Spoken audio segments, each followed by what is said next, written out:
Bonjour, bienvenue dans Chaleur Humaine, je suis Nabil Wakim.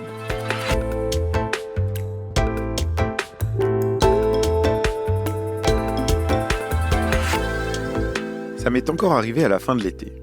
Je suis là, j'essaye de mettre correctement la poussette de mon fils dans le bus C14 à Lyon, et sans trop déranger tout le monde. Il fait chaud, très chaud, et il y a un monsieur bien mis qui commence à me parler de la météo. Forcément, on ne sait plus comment s'habiller, tout ça. Et très vite, il me parle du climat. Et là, dans ma tête, je me dis « Ah, mais c'est génial, tout le monde commence à s'intéresser aux enjeux climatiques. » Bon, là, c'est le moment où il commence à m'expliquer que ça sert à rien d'agir face au changement climatique tant que les Chinois n'auront pas commencé à faire quelque chose. Comme je suis poli, je ne dis rien. Et puis il m'explique que les éoliennes, ça sert à rien et de toute façon, elles ont des moteurs diesel cachés. Moi, je sais pertinemment que tout ce qu'il dit, c'est faux, que les Français émettent beaucoup plus de gaz à effet de serre par habitant que les Chinois, et que les énergies renouvelables ne fonctionnent pas avec des moteurs, et qu'en plus, elles sont indispensables à notre trajectoire climatique. Pourtant, je dois bien l'avouer, cette fois-ci, j'ai souri, j'ai ramassé la vache Playmobil de mon fils, et j'ai sagement attendu mon arrêt.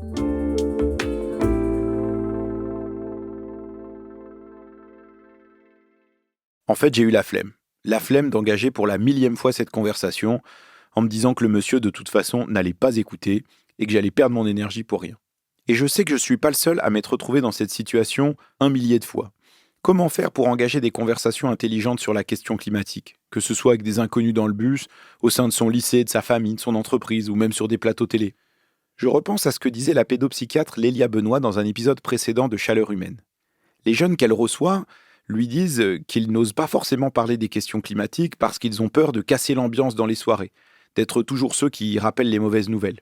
Moi-même, même si je ne suis pas aussi jeune que les patients de Lélia Benoît, je me sens souvent pris dans cet étau.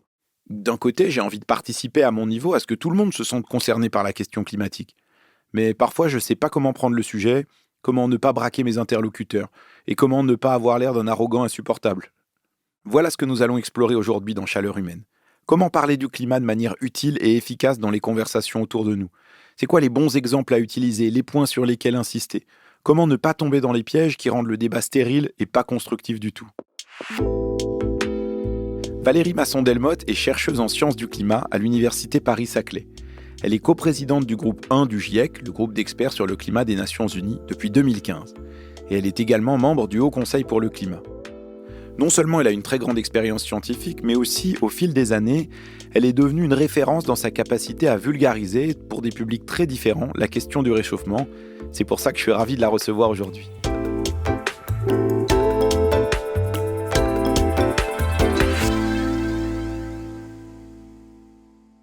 Bonjour Valérie Masson-Delmotte. Bonjour. Alors vous avez été invitée début septembre à un séminaire gouvernemental. Votre mission, c'était de former les ministres, les membres du gouvernement aux réponses à apporter au changement climatique. Vous avez dit, dans ce genre de moment, on a une pression qui est assez forte. Comment vous avez abordé ces enjeux avec eux? En fait, j'étais partie de l'été 2022, un été emblématique de conséquences du changement climatique qui s'aggrave. Et les membres du gouvernement qui étaient présents ont eu à gérer finalement la chaleur extrême, la pénurie d'eau, les incendies, mais aussi ce qui s'est passé en Méditerranée, des événements de pluie intenses, et puis ce qui s'est passé aussi dans les Alpes, recul des glaciers, dégel des sols gelés. Et donc je suis partie de l'expérience observée qui montre la gravité des enjeux, le fait qu'on n'est pas complètement prêt. Et j'ai démarré par finalement cette question qui est, si on n'agit pas pour le climat, on va subir des transformations. Si on anticipe, si on met en place des actions en termes d'adaptation, si on maîtrise les trajectoires de baisse des émissions de gaz à effet de serre, ce seront des transformations que l'on choisit, avec des bénéfices que l'on peut aussi valoriser. Et donc, quel type d'exemples vous ont paru fonctionner? Quels messages vous ont semblé atteindre leur cible avec des responsables politiques qui sont aux manettes? Je pense que la question la plus difficile qu'ils m'ont posée dans les échanges, c'était la suivante. Quel est l'intérêt politique à agir maintenant pour mettre en place des transformations structurelles qui ne porteront leurs fruits que dans plusieurs années? C'est une vraie question pour des décideurs politiques. Et sur le coup, j'ai réfléchi et je me suis dit finalement l'enjeu qui est important et qui peut les toucher par rapport à leur position par rapport à leurs valeurs. C'est cet enjeu aussi finalement d'activité économique. Parce que choisir, mettre en place ces transformations, par exemple avoir des capacités à construire et mettre en œuvre des énergies renouvelables ou à rénover les logements, ce seront les emplois et les services de demain. Et donc les prendre à bras-le-corps, encourager ces secteurs d'activité, c'est quelque chose qui va permettre d'avoir des emplois qui ont du sens, non délocalisables. Et ce qui était d'ailleurs intéressant, c'est que plusieurs ministres, notamment dans les secteurs de l'industrie ou de l'économie, ont rebondi sur ce point. Moi, j'avais indiqué, par exemple, le leadership de la Chine et de son industrie sur la production de batteries et de voitures électriques, sur la production d'électricité renouvelable, par exemple les panneaux photovoltaïques. Et ils ont rebondi en soulignant qu'on a aussi les investissements majeurs du plan Biden qui donnent un cap et qui ont tendance à inciter des industriels à s'installer aux États-Unis plutôt qu'en Europe. Et donc, ils ont rebondi sur ce point qui est pas simplement une action pour le climat, mais en fait une action qui va construire l'économie bas carbone de demain et l'importance de le prendre à bras-le-corps. Vous avez évoqué le plan Biden, c'est le gigantesque plan climat du président américain Joe Biden, qui prévoit des investissements de 360 milliards d'euros dans les voitures électriques, les énergies renouvelables, pour faire baisser les émissions de gaz à effet de serre des États-Unis. Dans un autre registre, je me rappelle qu'une fois, le patron de Total, Patrick Pouyanné, dont on a beaucoup entendu parler ces derniers temps, m'a raconté avoir échangé avec vous autour de la question climatique. Total, c'est l'un des plus gros pollueurs de la planète, dont l'activité principale, c'est extraire et vendre du pétrole et du gaz, donc des énergies fossiles. Quand on est climatologue comme vous, comment on fait quand on parle à quelqu'un comme Patrick Pouyanné, le patron de Total, ou aux équipes de Total, aux ingénieurs d'une entreprise dont le modèle économique, c'est les énergies fossiles? Alors j'étais intervenue notamment devant les ingénieurs du secteur de la R&D du groupe Total, avant d'intervenir brièvement devant Patrick Pouyanné il y a plusieurs années. Ce qui m'avait frappé, c'était la compréhension des ingénieurs de ces enjeux. C'était leur souhait, eux-mêmes, d'aller plus vite, notamment sur des questions d'efficacité, de sobriété, de solutions frugales, abordables pour donner l'accès à l'énergie tout en réduisant les émissions de gaz à effet de serre. J'ai eu l'occasion aussi de le faire, par exemple, avec une grande entreprise multinationale française dans le secteur de l'équipement sportif, qui mettait en place des analyses de cycle de vie, une stratégie de réduction des émissions de gaz à effet de serre. Et donc, c'est vraiment se mettre, pour moi, à la place de ce secteur d'activité, arriver à comprendre quelles peuvent être les vulnérabilités sur leur chaîne d'approvisionnement, par exemple. Ce sont des enjeux importants. Et puis également, passer à travers notamment les rapports du GIEC, les retours d'expérience, certaines études de cas qui permettent de montrer comment, dans d'autres contextes, dans d'autres pays, certaines entreprises ont pris les choses à bras-le-corps en allant plus vite, finalement, que ce qui est imposé par exemple, le cadre réglementaire ou fiscal public. Je comprends bien ce que vous dites, mais en fait, je me dis que ça doit aussi vous énerver, parfois, de vous retrouver avec des responsables politiques, des dirigeants d'entreprise, des gens très haut placés, qui ne vous semblent pas au niveau, ne semblent pas comprendre à quel point la question climatique est importante. Comment vous gérez ça ? Ça fait longtemps que je fais beaucoup d'interventions publiques dans différents contextes. Je vais juste expliquer pourquoi. Parce que quand j'étais en thèse, il y a longtemps, dans les années 90, j'ai vraiment eu l'impression d'avoir une chance incroyable, d'avoir un métier passionnant, financé par de l'argent public et de devoir le rendre.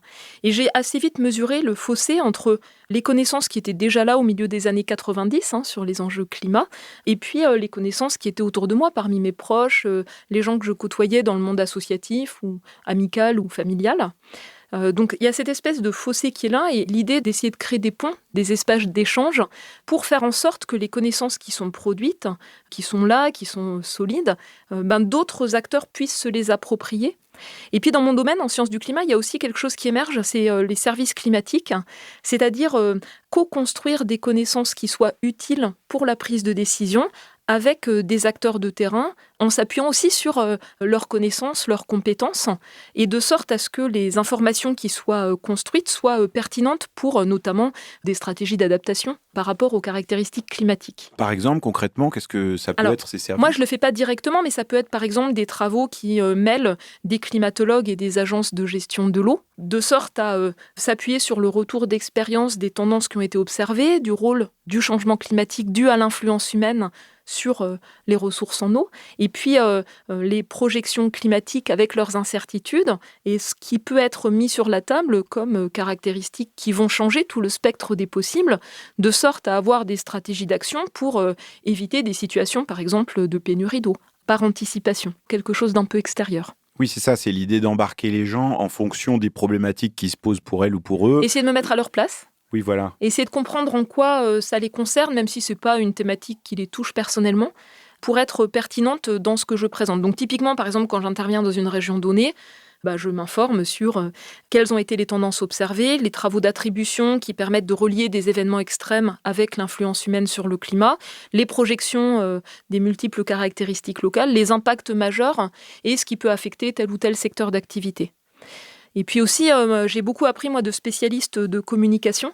Pour ce cycle du GIEC, on a commencé à travailler avec des spécialistes de communication dès le départ, qui nous ont souligné les enjeux d'être clairs, d'être précis sur les mots, mais aussi sur les visuels qu'on choisit. Ça, c'est quelque chose qui est très frappant. Comment arriver à avoir quelques supports visuels, par exemple, qui expriment très clairement l'état des choses, de sorte à ce que cela puisse être compris. Est-ce qu'il y a des exemples ou des ordres de grandeur que vous réutilisez souvent en vous disant tiens, ça c'est quelque chose de très explicite qui fonctionne bien avec beaucoup de gens, ou est-ce qu'en fait à chaque fois vous réadaptez les exemples en fonction du public que vous avez en face? Il y a les deux, c'est-à-dire il y a un tronc commun. Et puis après, j'adapte les exemples.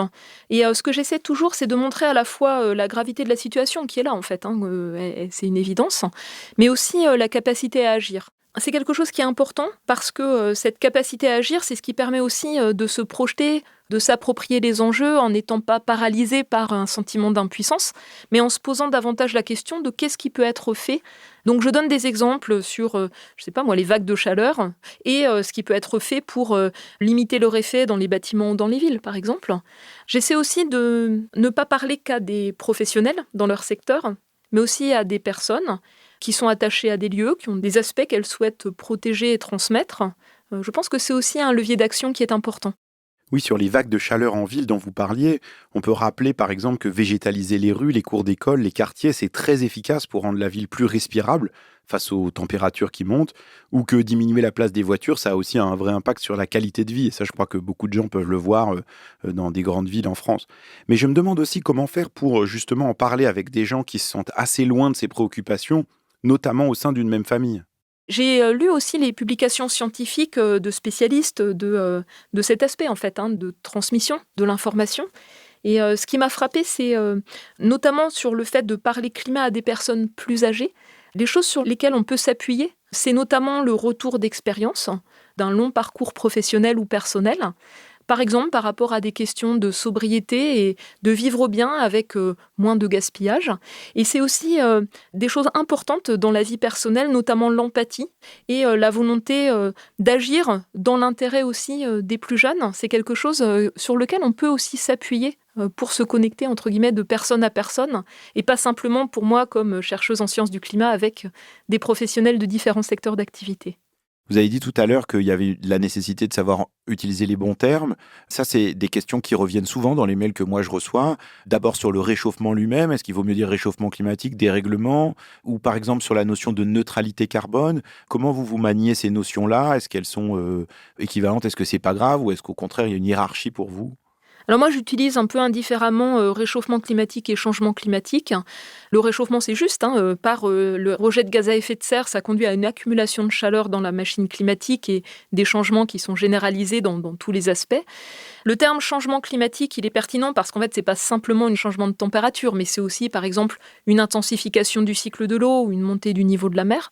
Donc ça permet de brosser ce tableau plus large. Moi, personnellement, je n'utilise pas le terme dérèglement parce que j'ai travaillé sur les climats passés comme paléoclimatologue. Et donc, quand on regarde la longue histoire des variations climatiques passées, c'est difficile de suggérer que c'était réglé et que ça devient déréglé. Le terme en anglais, c'est plutôt une perturbation profonde ou une rupture par rapport aux variations passées, et ça, j'utilise aussi ces termes-là.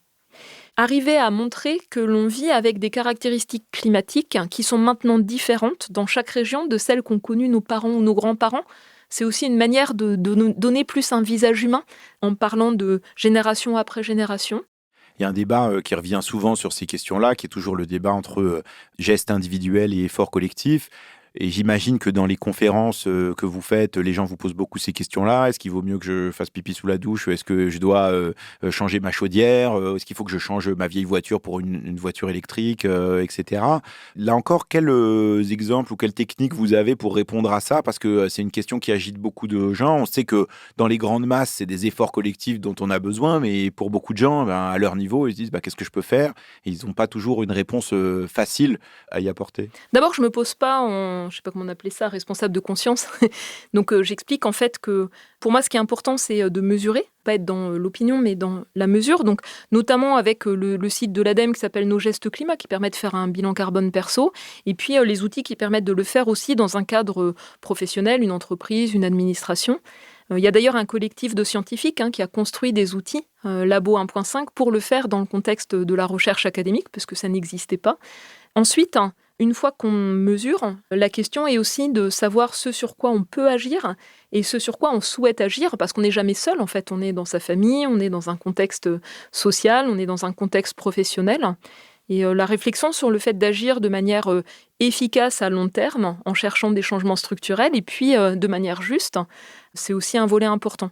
En général, ce que j'indique, c'est qu'il y a un potentiel d'action à l'échelle individuelle. On estime que c'est peut-être 20 à 25% de l'action totale possible, donc c'est pas négligeable, avec des contraintes en fonction des revenus, bien sûr, qui sont importants. Donc plus on a des revenus élevés, plus on peut agir en réalité. Après, je souligne l'importance de ce qu'on appelle la sufficiency en anglais, la sobriété, c'est-à-dire le fait d'éviter des demandes en énergie, en matériaux, en eau, en terre, tout en permettant à chacun de vivre décemment, mais dans le respect de limites planétaires. Et là, le potentiel d'action dans ce secteur-là, où la demande et les services, c'est à peu près 40 à 70% du potentiel de baisse d'émissions de gaz à effet de serre.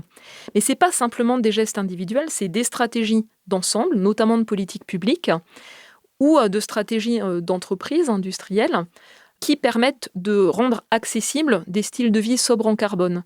Alors l'exemple que je donne souvent, c'est les déplacements à vélo. J'ai choisi ça parce que c'est quelque chose qui est accessible à beaucoup de personnes. Il n'y a pas de barrière nécessairement de revenus. Il y a des enjeux de conditions physiques, bien sûr. Mais pour des trajets courts, adopter des déplacements à vélo n'est possible pour beaucoup de personnes que si c'est dans des infrastructures relativement sécurisées. Et donc, ça illustre le fait que ça demande des politiques publiques. Et je le montre en illustrant aussi les points de bifurcation devant lesquels on est tous. Les crises pétrolières des années 70, ça a donné lieu à la mise en œuvre des villes cyclables néerlandaises. C'est un des héritages, en fait, de ces chocs pétroliers, dont on mesure maintenant aussi les bénéfices en termes de qualité de vie et en termes d'espérance de vie en bonne santé. Donc, c'est pas simplement pour le climat, c'est aussi pour soi, en fait. On dit parfois 1 heure de vélo, c'est 1 heure d'espérance de vie en plus. Donc, c'est aussi quelque chose qu'on peut faire dans l'intérêt général et dans son intérêt personnel.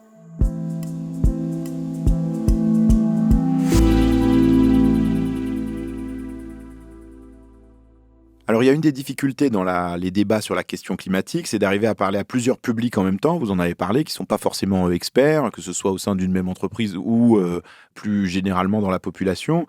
Il y a quelques semaines, il y a eu une polémique sur l'usage d'un jet privé par les joueurs du Paris Saint-Germain pour un match à Nantes. Et beaucoup de spécialistes du climat ou d'organisations non gouvernementales ont eu des réactions outrées.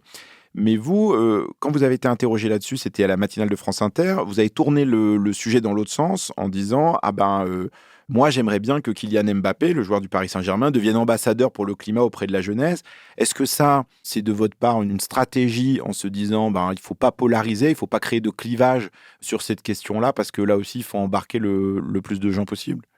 En fait, je pense qu'on a besoin d'être bienveillant sur les questions climat et on a besoin d'ambassadeurs qui touchent des millions de personnes, qui les fassent rêver, qui ne soient pas des scientifiques un peu pénibles, pas drôles, mais qui soient aussi dans le monde du sport, dans le monde des arts, de la création. Et c'est d'ailleurs en fait quelque chose que je disais souvent, notamment par rapport à des gestes du quotidien. Je sais pas, ne pas balancer ses déchets par terre, les recycler, etc. Je disais toujours, si on avait des gens comme Mbappé qui le montrent, ça aurait beaucoup plus d'influence que tout ce qu'on peut dire, et même peut-être parfois les enseignants en classe aux enfants, mais qui ne sont en réalité pas toujours maîtres de ce qu'ils peuvent dire ou véhiculer en public. Et c'est un obstacle, en fait, je pense, pour de nombreux sportifs de haut niveau qui ont une conscience environnementale et qui souhaiteraient pouvoir s'exprimer davantage sur ces questions. Mais tout de même là-dessus, moi je comprends l'idée qu'il ne faut pas cliver la société autour de ces questions-là, mais est-ce qu'il n'y a pas aussi besoin à un moment donné d'assumer des oppositions et de dire, bon ben oui, il y a des gens qui sont prêts à faire des efforts collectifs pour aller dans la bonne direction, d'autres n'y sont pas prêts, et donc peut-être mettre en scène cette conversation-là, ou alors ce que vous dites, c'est au contraire, il faut plutôt essayer de convaincre le plus grand nombre en adaptant le discours à chacun? En fait, je pense qu'il y a 3 aspects sur ce point-là. D'abord, ce qui était une pratique courante, prendre un jet privé pour faire des trajets courts, finalement, on a l'impression que ça devient maintenant inacceptable. C'est-à-dire, il y a eu aussi une exigence d'exemplarité qui est là, qui s'exprime par rapport à des grands événements sportifs prévus dans les prochains mois. C'est très net. Pour moi, ça reflète aussi une évolution dans l'ensemble de la société. Surtout quand on peut avoir éventuellement des alternatives en train sur des durées assez courtes. Après, la deuxième chose, c'est les travaux en sciences sociales montrent que beaucoup de personnes sont prêtes à agir en fait. L'expérience de la Convention citoyenne pour le climat, comme d'autres assemblées citoyennes, le montre aussi. Indépendamment des valeurs, des revenus, des lieux de vie, des âges des gens, beaucoup sont prêts à agir. Mais il y a quelques conditions clés. Il y a notamment cette condition que les stratégies d'action proposées soient réellement efficaces. Pas des mesurettes, mais des choses qui porteront des fruits. Et puis, la perception que ce qui est proposé sera juste. Le fait que ceux que l'on met en avant, ou ceux qui ont des responsabilités élevées, ou qui font rêver beaucoup de personnes, le fait qu'eux-mêmes montrent qu'ils changent leurs pratiques, je pense qu'il y a une attente très forte de la société par rapport à cela. Il y a l'intérêt général, les enjeux de transformation rapide, et de l'autre côté, un ensemble d'acteurs qui ont tout intérêt au statu quo. Tout intérêt parce que ce sont leurs revenus, c'est leur modèle économique, leur modèle d'affaires.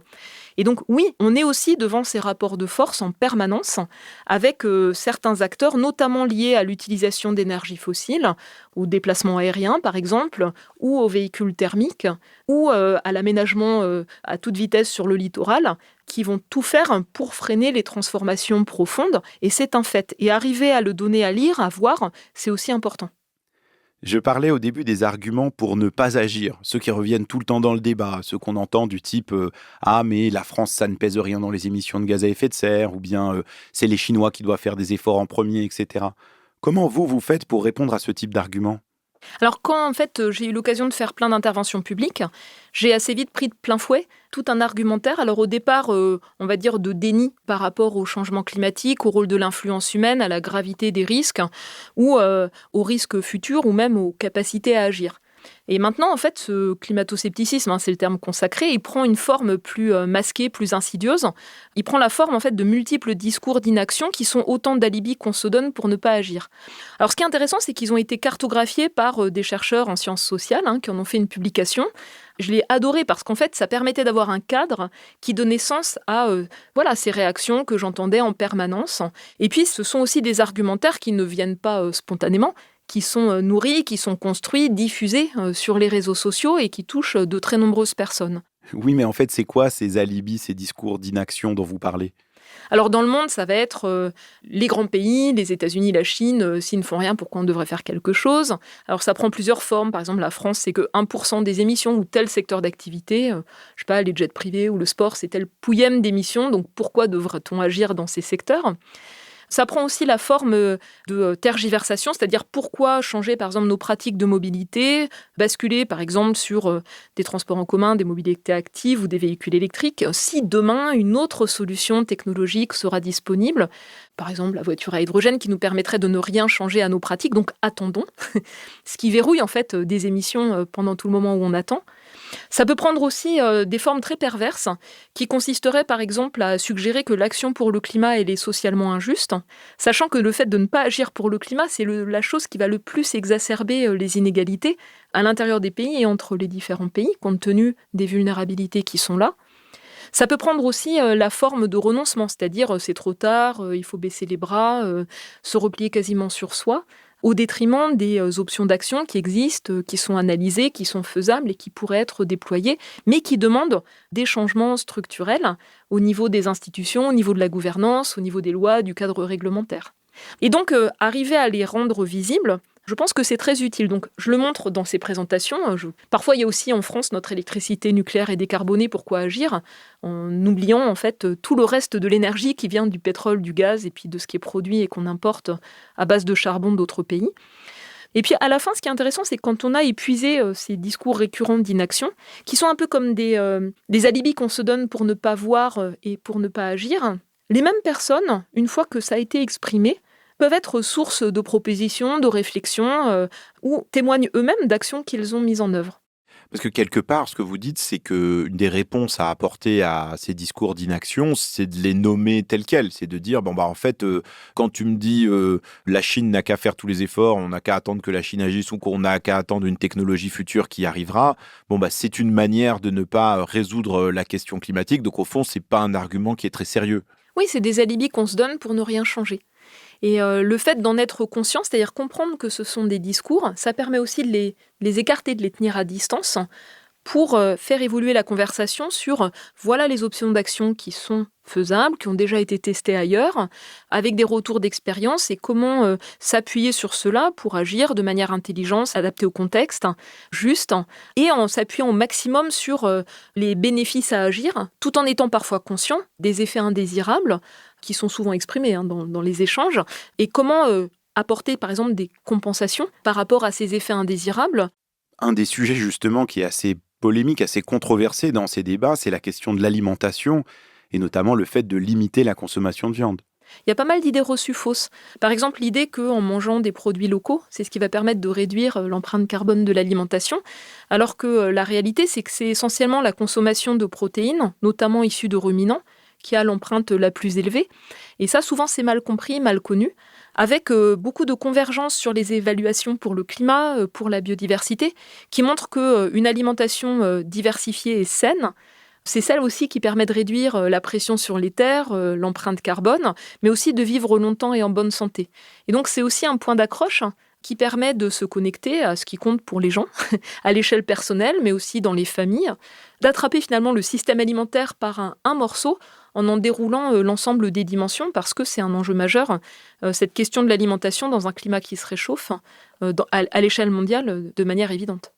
Dans les enjeux de communication autour de la question climatique, il y a aujourd'hui un enjeu qui est très important, qui est celui de la publicité. Tout ce qu'on voit est vert, tout ce qu'on voit est propre. C'est-à-dire qu'aujourd'hui, la quasi-totalité des messages publicitaires auxquels on est confronté vantent des opérations qui sont neutres en carbone. Voilà.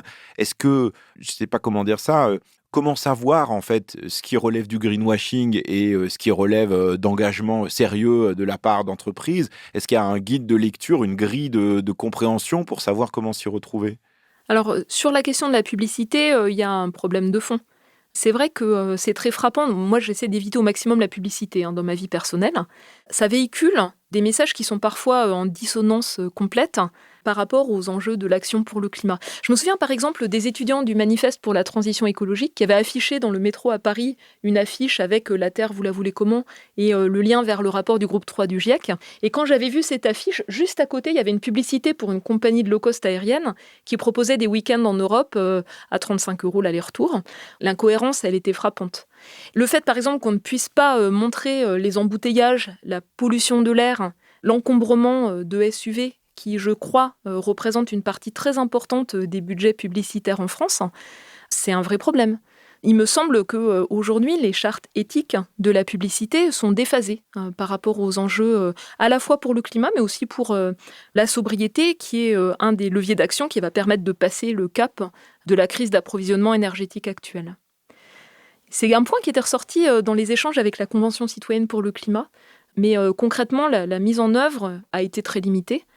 Les affichages publicitaires de neutralité carbone divers et variés qui font des recours massifs à des achats de compensation carbone, pour moi, posent des vraies questions de crédibilité. S'il n'y a pas une action structurante dans ces entreprises pour effectivement mesurer et réduire les émissions de gaz à effet de serre. Ça, pour expliquer, c'est comme quand Air France dit, vous pouvez compenser votre vol en payant par exemple un peu plus cher et on s'engage... Quelques euros. Voilà, quelques euros de plus et on s'engage à avoir un système de compensation carbone. Le plus souvent, c'est s'engager à planter des arbres ou avoir des actions qui vont avoir à terme un effet sur le changement climatique. Et cette question de la compensation carbone, elle est soumise vraiment à question, mais elle est très utilisée par beaucoup de grandes entreprises. Oui, alors beaucoup d'entreprises qui sont associées à des émissions importantes de gaz à effet de serre et qui sont difficiles à décarboner.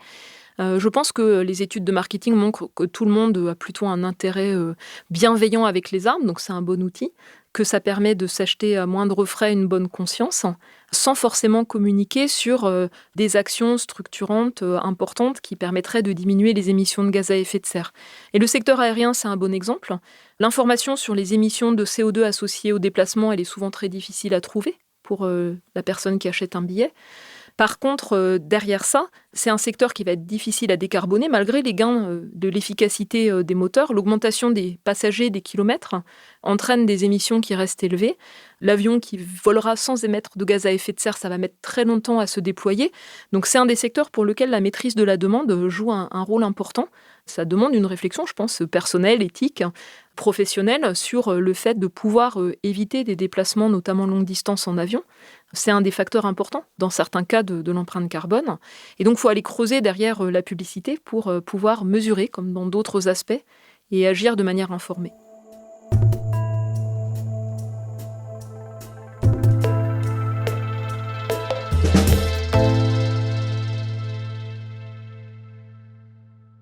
Alors, vous avez parlé tout à l'heure de la Convention citoyenne pour le climat en disant, voilà, on a un exemple d'une initiative dans laquelle, donc c'était 150 citoyennes et citoyens qui n'étaient pas du tout experts de la question climatique et qui ont énormément appris et bougé pour certains sur la question. Est-ce qu'il vous semble que du coup, une des manières de faire évoluer la conversation sur le climat, ça serait d'arriver à avoir multiplié ce genre d'initiatives, c'est-à-dire faire plein de petites conventions citoyennes, petites, moyennes, grandes conventions citoyennes sur le climat un peu partout? Oui, c'est pour ça que je disais au début, finalement, qu'un des enjeux, c'est permettre aux gens de s'approprier cet état des connaissances, de faire aussi un cheminement collectif, partagé. Je crois que l'expérience de la Convention citoyenne a beaucoup bénéficié des échanges entre ces Français d'horizons différents qui ont confronté leur regard, leur point de vue, qui ont utilisé leur esprit critique pour parvenir à des propositions qu'ils soutenaient majoritairement. L'exercice était intéressant.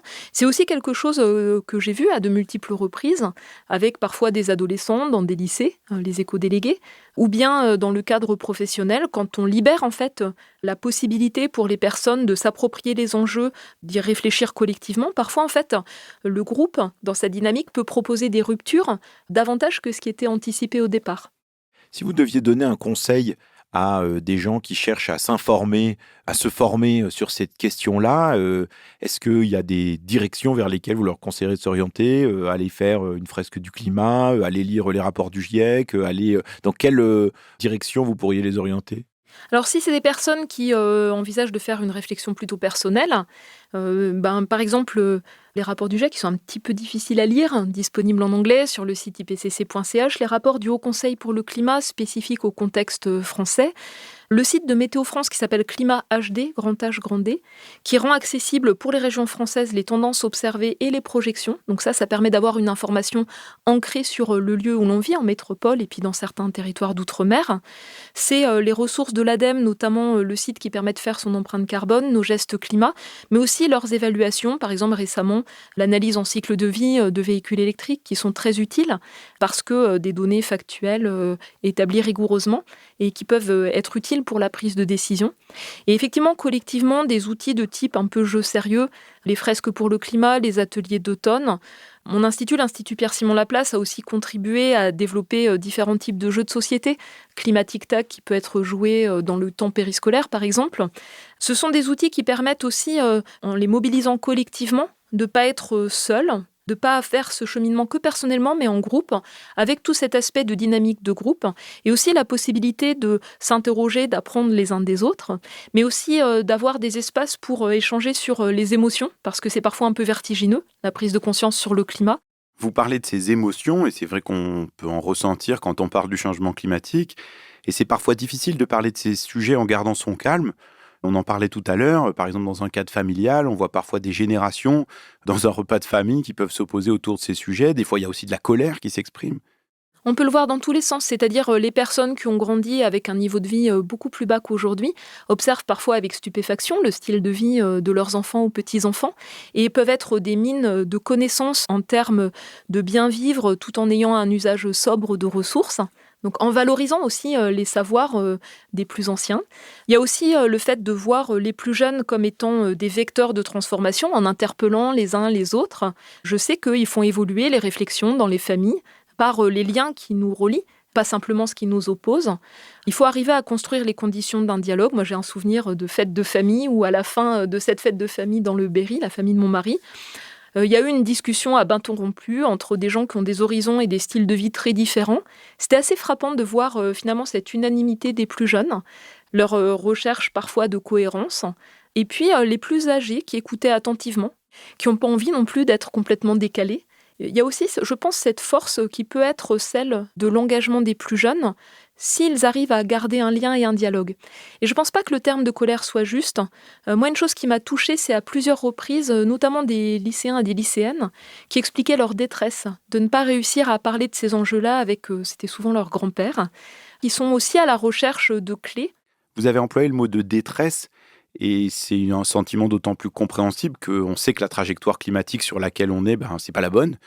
Vous qui travaillez sur ces sujets depuis très très longtemps, qu'est-ce qui malgré tout vous donne encore de l'espoir ? D'abord, on n'a pas le choix, en réalité. On n'a pas le choix, il y a une dimension morale qui est importante.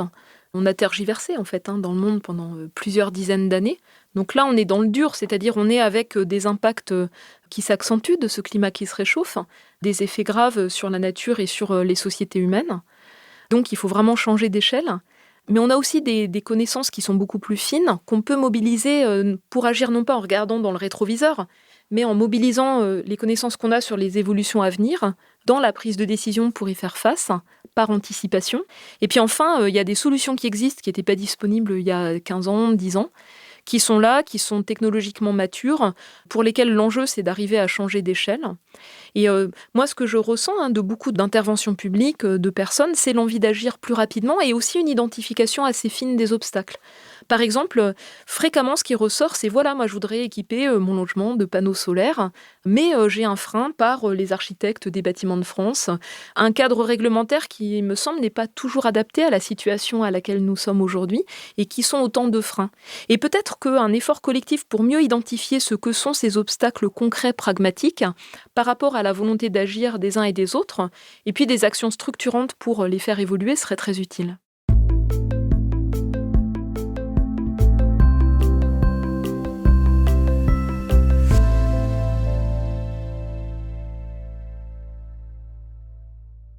Alors, je ne vais pas vous laisser repartir à vélo dans l'Essonne avant de vous poser des questions sur comment vous vivez cette transition-là à un niveau personnel, savoir si vous avez changé des choses depuis que vous travaillez sur ces questions-là. On l'a dit, les gestes individuels, c'est pas forcément le plus gros morceau, mais ça compte quand même.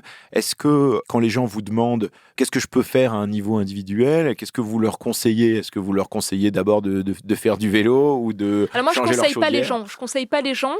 Par contre, comme pose des questions, je témoigne sur ce que dans ma famille, nous avons fait, ou dans le cadre professionnel, avec les bilans carbone pour la recherche, nous essayons de mettre en place, en n'attendant pas que ça vienne d'en haut, des institutions, mais à l'intérieur des laboratoires. Depuis plus de 20 ans, moi, je fais un bilan carbone perso. Il y a des choses qu'en fait, on ne peut pas faire parce qu'on n'a pas la capacité d'investissement, donc il y a des choses qui sont bloquées pendant longtemps. Et puis parfois, il y a des choses qui sont structurantes. Donc pour moi, il y a quelques années, c'était le fait d'avoir des pistes cyclables sécurisées et des vélos électrifiés, j'appelle ça le téléphérique intégré, qui permettent de traverser une vallée matin et soir et d'aller travailler sans être en nage ou épuisé.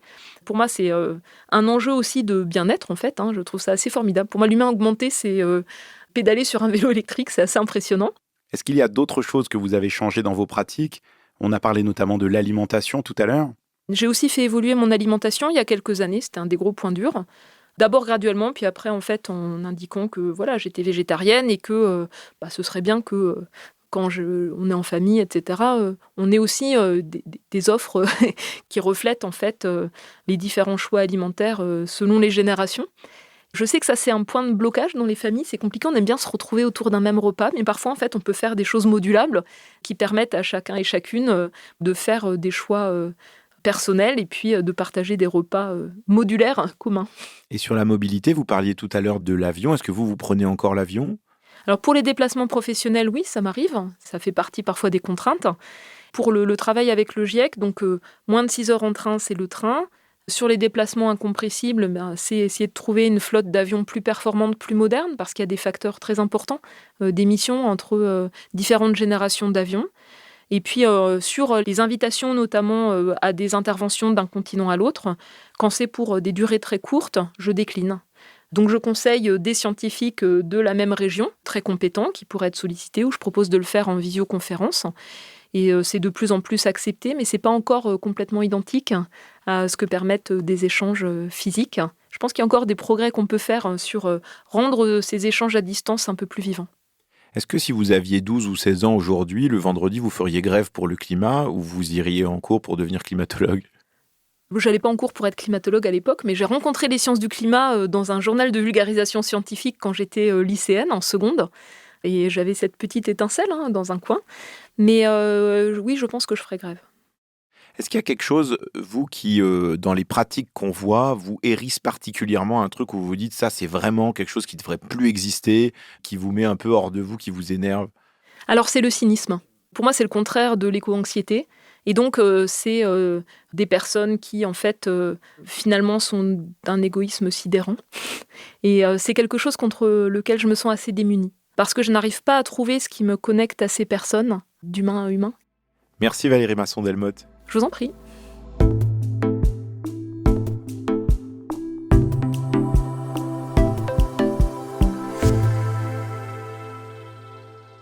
Si je dois retenir quelques grandes lignes de conduite de ce que m'a dit Valérie Masson-Delmotte sur sa manière de parler du climat, je ferai une liste en 5 points. D'abord, parler du climat avec bienveillance. Ne pas braquer son cousin ou sa grand-mère. Chercher ce qui nous rapproche plutôt que ce qui nous éloigne. Ce que je comprends de ce qu'elle dit, c'est « il vaut mieux dire toi aussi t'es concerné plutôt que t'es qu'un vieux schnock brin de zinc, t'écoutes rien ». Le deuxième point, c'est de se mettre à la place de son interlocuteur. Quand elle explique qu'elle va parler aux ingénieurs de Total, Valérie Masson-Delmotte, elle dit « je cherche d'abord ce qui les concerne, ce qui va les intéresser ». Et c'est comme ça qu'elle espère les embarquer dans la réflexion et dans l'action. D'ailleurs, ça marche aussi avec les politiques.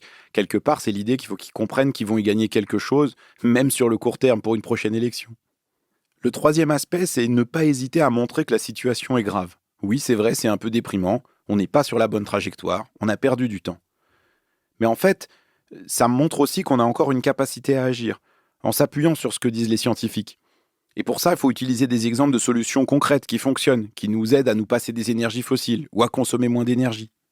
Je retiens aussi l'idée qu'il faut refuser les discours d'inaction, du type « on peut rien y faire » ou « c'est déjà trop tard », et les considérer comme une forme de déni climatique.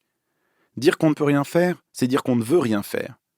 Et pour autant, elle insiste sur l'idée qu'il ne suffit pas de dénigrer ces discours, il faut les démonter, patiemment, calmement, avec bienveillance encore. Le cinquième point que je retiens, c'est la méfiance vis-à-vis de la publicité et des messages de communication. Rien n'est parfaitement propre ou ouvert. Et ce que dit Valérie Masson-Delmotte, c'est qu'elle nous invite à nous tenir à distance de ces messages, notamment toutes les promesses de compensation des émissions de gaz à effet de serre. Évidemment, je trouve passionnant les principes que pose Valérie Masson-Delmotte pour avoir une meilleure conversation sur le climat.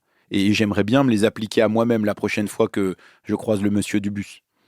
Je vois bien qu'elle a cette patience inlassable de remettre pour la 1000e fois le climat au milieu du village, de reparler des faits, de dire les choses calmement. Mais tout de même, en l'écoutant, je suis quand même saisi d'un doute. Je me demande si l'approche bienveillante et pédagogique est suffisante.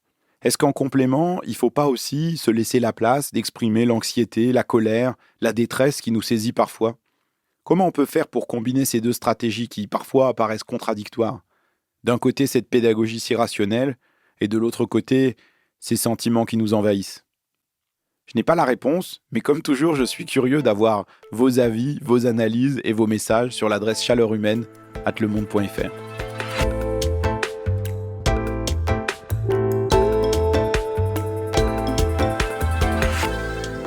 Merci d'avoir pris le temps d'écouter Chaleur Humaine, un podcast de la rédaction du Monde, produit par Adèle Ponticelli et Esther Michon. Cet épisode a été réalisé par Alexandre Ferreira. Amandine Robillard a composé la musique originale. Un merci particulier à mes collègues du service Planète, Simon Roger, Gaël Dupont, Audrey Garrick et tous les autres pour leur travail sur le réchauffement. Vous pouvez retrouver leurs articles dans la rubrique Planète du site internet du Monde. Merci à vous d'avoir pris le temps de nous écouter. Je suis très heureux de recevoir vos avis, critiques et falafels de patates douces sur mon mail chaleurhumaine@lemonde.fr. Je lis et je réponds toujours aux messages avec attention.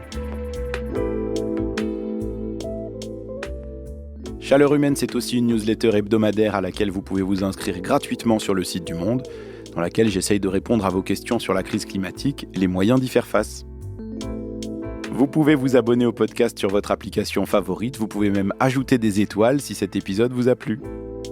Retrouvez-nous la semaine prochaine pour continuer à explorer nos options pour faire face aux défis climatiques. Merci pour votre écoute et bravo d'être resté jusque-là.